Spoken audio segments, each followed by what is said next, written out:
अभी बरसातों का मौसम शुरू हो चुका है। बरसातों के मौसम के बच्चे सब तो ज़्यादा बीमार पैंदे हैं। तो इस मौसम के इन्फेक्शन सब तो जल्दी होंगी है। इन्फेक्शन तो ज़्यादा पेट तो शुरू होंगी है।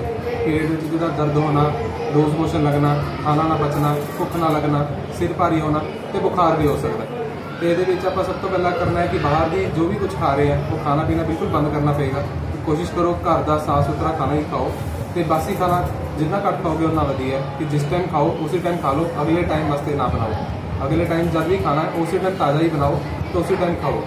तो ये अगर किसी में कोई दिक्कत आ रही है, जिदा पेट खराब हो गया, लूज मोशन लग गए, या फिर कोई जी कच्चा हो रहा है, जी मचला रहे हैं या बुखार हो रहा है, वो एक तो सवेरे उठते सारी गर्म पानी पीना चाहिए। एक चुटकी हल्दी और एक चुटकी नमक एक पा के ये पहला गरारे करो, उस तो बाद 2 गिलास पानी पीना चाहिए सब तो उठते सारी। तो इस मौसम से कोशिश करो ਵੱਧ ਤੋਂ ਵੱਧ पानी पियो या नींबू पानी ले सकते हैं। जितना ज़्यादा पानी पियेंगे उतना वधिया।